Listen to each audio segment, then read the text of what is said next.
Pak Kanang, ya. Pak Mufti, monggo silakan. Assalamualaikum warahmatullahi wabarakatuh. Terima kasih pimpinan, Pak Budi Ari, Pak Ferry, dan seluruh jajaran yang hadir pada kesempatan hari ini. Pertama, saya sampaikan selamat Pak sudah terpilih, diberikan amanah menjadi Menteri Koperasi UMKM, Menteri Koperasi Pak, begitu. Kalau dulu Bapak terpilih di periode sebelumnya, rakyat banyak berbisik-bisik, Pak Budi Ari jadi Menteri. Nggak kaget kita karena orang dekatnya Pak Presiden Jokowi waktu itu Pak ya. Tapi sekarang Bapak terpilih menjadi Menteri Koperasi, ini adalah bukti Bapak orang yang bisa kerja, kan begitu. Nah, artinya Presiden Jokowi bukan karena kedekatan Bapak dengan Presiden Jokowi, tapi karena memang Pak Budi Ari yang punya kapasitas untuk menjadi pembantu Presiden di periode ini Pak, begitu. Nah, yang pertama Pak Budi Ari, saya menanggapin soal paparan Bapak di halaman 7 Pak. Jujur saya agak sedikit kaget dari anggaran dulu Pak, ketika Menteri Koperasi UMKM digabung itu anggarannya 686 miliar saja begitu. Tapi memang waktu itu ya begitu aja, kita 5 tahun di sini melempem kayak kerupuk begitu Pak. Nah, tapi harapan kami dengan anggaran 2,1 triliun, jujur kami agak kaget. 2,1 triliun Pak, jangan di dapil kami di Jawa Timur dibelikan dawet, banjir itu provinsi kami Pak. Nah, maka harapan kami Bapak tidak main-main dalam hal ini. Kami minta KPI-nya apa Pak. Nah, kalau tadi pagi kami coba baca-baca Renstra 2020-2024 Kementerian Koperasi UMKM, di situ ada satu hal uraian menarik Pak, bahwa ternyata Selandia Baru, Korea Selatan, yang itu bahkan mereka negara kapitalis, tapi ternyata koperasinya mampu menyumbang terhadap PDB 20% Pak. Kita, Indonesia, yang bahkan punya Menteri Koperasi sejak zaman kita merdeka, tapi hanya mampu berkontribusi terhadap PDB 6%. Nah, bahkan kata Pak Menteri barusan 1%. Nah, ini kan tragis Pak. Nah, setelah kami baca lebih dalam di Renstra, Bapak harus baca, itu menarik, tadi pagi saya baca di Renstra, ternyata kenapa Selandia Baru bisa berkontribusi sekian besar terhadap PDB-nya, koperasinya, padahal tidak punya Menteri Koperasi UMKM, padahal negaranya negara kapitalis. Tapi ternyata dia tidak hanya bergerak di koperasi simpan pinjam Pak, tapi di produksi, yang salah satunya adalah produsen ternak, yang hari ini peternakan mereka jadi peternakan yang maju seperti sekarang. Nah, begitu juga dengan harapan kami 2,1 triliun itu Pak, dulu aja dari 688 miliar itu hampir setengahnya bermasalah di LPDB, hingga direkturnya saat itu dijebloskan KPK ke Sukamiskin begitu. Maka harapan kami ingin tanya, 2,1 triliun yang ini tidak duit sedikit Pak. Maka harapan kami ingin tanya, apakah Bapak sanggup ketika dana itu kemudian kita setujuin, diberikan oleh pemerintah, koperasi ini bisa berkontribusi, kita tidak muluk minta 20% seperti negara Selandia Baru atau Korsel. Bapak 12% sanggup nggak untuk bagaimana koperasi bisa berkontribusi terhadap PDB kita, begitu Pak.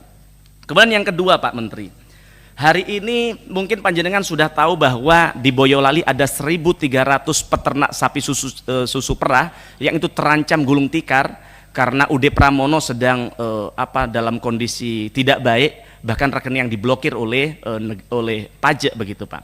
Nah, sedangkan ini mereka peternak sapi perah ini, mereka ekosistemnya sudah terbentuk Pak. Nah, maka kita minta Menteri Koperasi untuk turun ke sana begitu Pak, untuk menghimpun dari 1.300 ini agar mereka tidak ikut-ikutan gulung tikar. Dengan cara apa? Mementoring mereka Pak.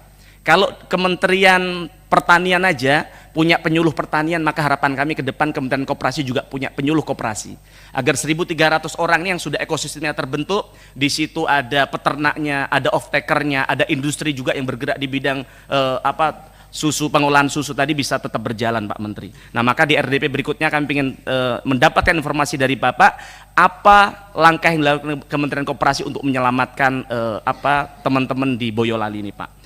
Kemudian soal digitalisasi koperasi, kami sangat senang melihat paparan Bapak tadi Pak, soal salah satu langkah dari Kementerian Koperasi adalah digitalisasi.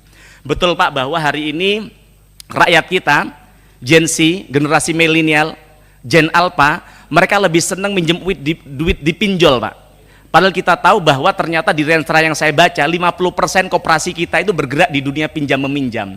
Tapi anak-anak muda tidak suka minjem ke sana karena ternyata dipinjol tidak ada kolateral atau tidak perlu ada jaminan, juga accessible, bisa diakses dari HP-nya.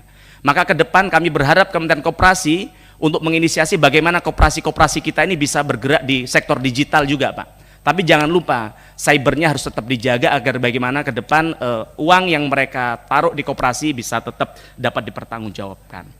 Terus kemudian Pak Budiari, Bapak adalah salah satu menteri di periode kemarin yang mendampingin Apple untuk bertemu Presiden Prabowo, betul nggak Pak? Nah, kemarin sedang ramai soal bagaimana Apple gagal investasi di Indonesia karena mereka minta tax holiday 50 tahun. Yang kemudian setelah ramai itu ternyata kemudian Apple menanggapinya dengan akan memberikan 10 juta investasi di Indonesia yang kalau saya jumlahkan hanya 157 miliar. Ini kan kacang, Pak. Kita ini bukan monyet yang harus dapat investasi sekecil itu begitu. Kalau memang main-main seperti itu sudah batalkan saja itu, Pak. Itu bukan hanya menghina bangsa kita, Pak. Itu menganggap kita ini orang dungu, bangsa yang tidak berpendidikan yang bisa dibodohin oleh mereka, Pak.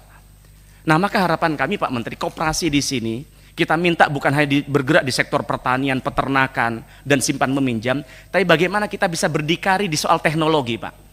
Kita bisa belajar dari China yang hari ini sudah bisa memproduksi handphone sendiri. Bahkan mereka ketika diblok sama Google, Google tidak boleh masuk ke sana, GPS tidak boleh masuk ke sana, apakah kemudian China gulung tikar? Tidak. Sekarang mereka bisa menciptakan aplikasi sendiri, bisa punya Google sendiri di negaranya. Maka kita juga berangkat dari semangat ini, semangat yang sudah dilecehkan oleh namanya Apple ini, Pak, kita bisa menciptakan koperasi-koperasi itu bisa bikin namanya handphone lokal, Pak. Apakah tidak bisa? Bisa saja, Pak.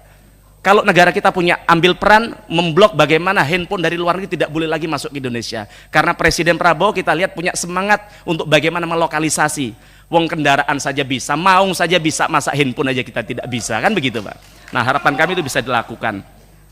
Tapi kemudian, Pak, kalau baca soal ramai-ramai Apple tadi, ada ini komentar netizen yang menarik, Pak. Yaitu soal, wah Pak Mufti, kita ini bukan hanya dilecehkan oleh Apple. Ada orang bangsa kita yang melecehkan kita sendiri, Pak, yaitu Fufu Fafa katanya mereka, Pak. Nah, mohon maaf Pak Menteri kan pernah di Komdigi, Pak, ya. Kami ingin tanyakan, Pak, agar ini simbol bangsa ini tidak dilecehkan terus-terusan sama netizen kita, Pak. Saya kan juga nggak terima, Pak, ini orang simbol bangsa kita ini dilecehkan oleh netizen. Maka kami ingin tanya kepada Pak Menteri, yang katanya Fufu Fafa itu sebenarnya bukan yang dituduhkan oleh netizen ini, Pak. Nah, maka sebagai bentuk pengabdian Bapak kepada negara, agar kegalauan rakyat ini bisa kemudian tidak terus-terusan terjadi, kami ingin diungkap di tempat ini sebenarnya yang Bapak sampaikan Fufu Fafa itu bukan si yang dituduhkan oleh netizen tadi, sebenarnya siapa, Pak? Agar ini biar segera selesai, agar para pemimpin bangsa ini bisa fokus bekerja sesuai dengan tupoksinya, Pak. Nah, terus kemudian yang terakhir soal judol, Pak. Soal judol masih terkait dengan tadi pinjol, Pak, yang saya sampaikan bahwa pinjol ini lingkaran setan dengan judol, Pak. Yang ternyata setelah usut punya usut, ternyata banyak sekali orang yang terjerat yang mereka bergerak di bisnis judol ini ternyata orang-orang terdekat Pak Budi Ari begitu, Pak, di Kementerian Komdigi di periode sebelumnya.